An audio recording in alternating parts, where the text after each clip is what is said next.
The MSI Claw released back in May to lukewarm and tepid fanfare and was widely claimed to be fairly pointless.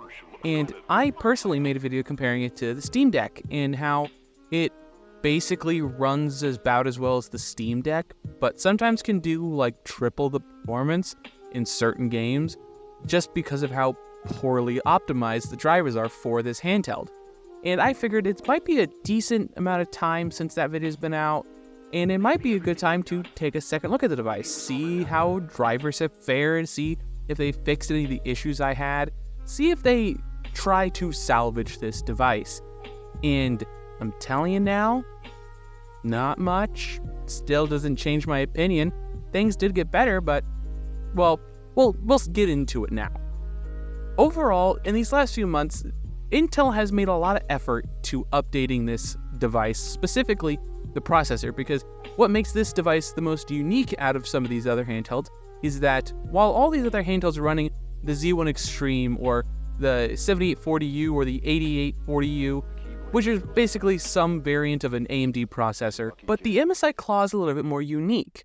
It uses an Intel-based processor, which you don't see often. And the reason why you typically don't see Intel processors in these kind of handhelds is for some very simple and obvious reasons. Their iGPUs aren't particularly powerful. Even with Intel making advancements with their overall graphics business with the Intel Arc series of graphics cards, it's still not enough. Because one of the major things Intel has that they've been doing with their Arc graphics is these rapid developments for their drivers. But it's seen as a good thing, but that doesn't necessarily mean, at least on a sheer technical level, that it's a good thing anyways. Because the reason why they're having to do all these, rapid driver updates to fix these critical game-breaking issues causing certain games to not even open in the first place is because they haven't been in the graphics business that long in comparison to the others. AMD and NVIDIA just have been in the business longer. AMD and NVIDIA have been making graphics cards for over 20, 30 years, and all these driver updates that Intel is doing is to catch up, because these same driver updates that have been fixing compatibility, making certain games playable, were things that were done by AMD and NVIDIA when those games originally came out. A huge gap in Intel Arc graphics driver compatibility was DirectX 9 titles, which are Skyrim, Fallout 3, and so many other classic titles from the Xbox 360 PS3 generation, just because that was the version of DirectX that they were using at the time. And before anybody asks, I already can see this comment coming, I'm not 100% confident in explaining what DirectX 9 is and what DirectX is in general, so I would just tell you to Google it, and that should be your answer. Over these last few months, Intel has made great efforts and strides in fixing this huge gap in their catalog for game compatibility, and overall has done some major fixes for the MSI Claw, drastically improving the overall gaming experience. But that improved gaming experience doesn't necessarily mean it's a good experience to begin with. Before we get to performance, overall, the MSI Claw's design has held up relatively well. It originally looked like a black version of the RG Ally, which, if you put the two of them side by side, yeah, it just looks exactly like the RG Ally X, which came out not too long ago. So it basically looks like MSI copied ROG, and then ROG copied MSI by having the black RG Ally. So everybody's copying each other, originality is dead, and nothing matters. Nevertheless, overall, the design has held up quite well. I've been quite a fan of the ergonomics of the device because I like the ergonomics of the RG Ally, which, because how similar they are, it makes sense that they would feel basically the same in the hands. The sticks are good. I like the glossy slip gates around it because they're RGB and they need to be a little bit more glossier for some reason.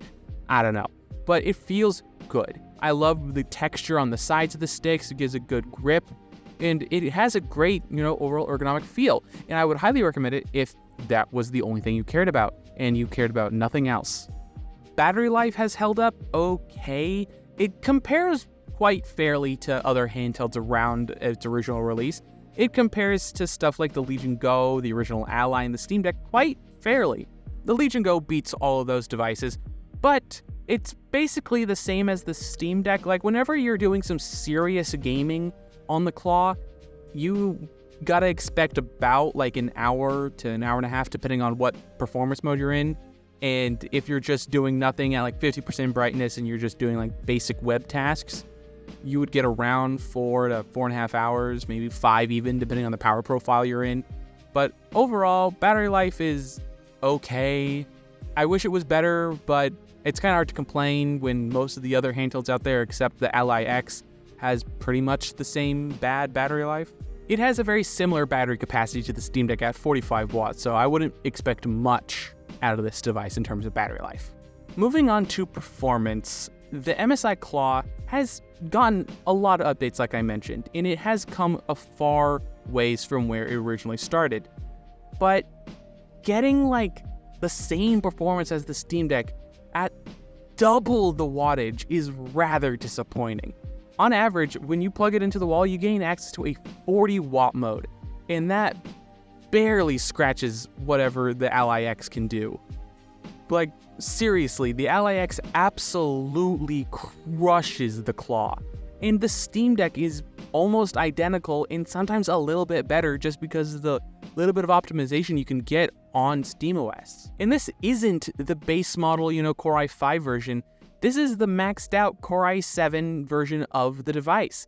It shouldn't be this absolutely terrible, but it is. The iGPU on these things are simply not powerful enough. And I noticed some issues with the device when it comes to frame pacing. Overall, frame times are a lot higher than what you see on the Asus Ally and stuff.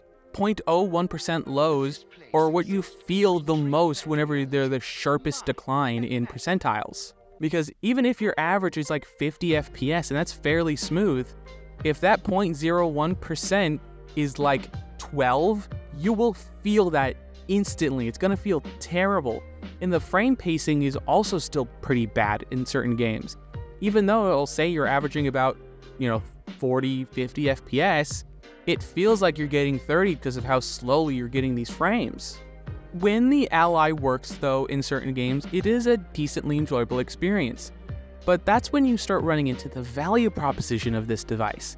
You can buy this device on MSI's website for like $1,100. Granted, when you go to get a site like Best Buy, you can find it for like $600, which is far more reasonable, but still not great when you realize you can buy a similarly priced brand new ROG Ally that will outperform this thing quite handily.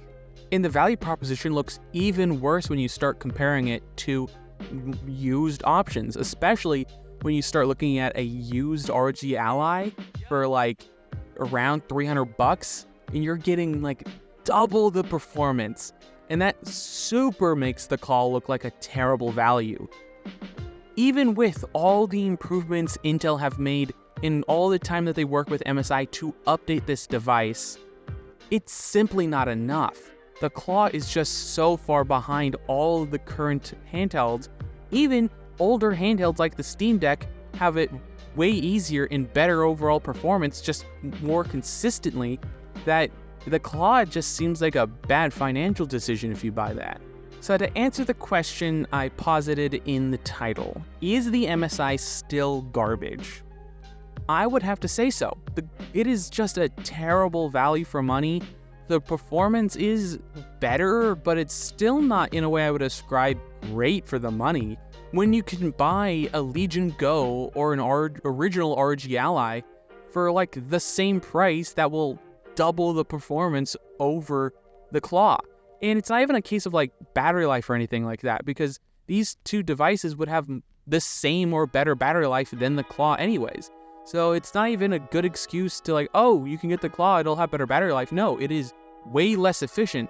You're spending like 40 to 35 watts for garbage performance that can be achieved on other devices at much, much lower wattages. And another thing about the performance of the Claw is that it doesn't even get to go down as low as the Steam Deck in the Ally. It can only go down to as low as 20 watts, when the Steam Deck can go as low as 5, and the Ally can go as low as 10 or 15. So I would love to hear what you guys think about this device. Is the Claw something you guys are interested in? Has this video convinced you not to buy the Claw? I would love to hear what you guys think about this down below. Don't forget to leave a like, comment, and subscribe.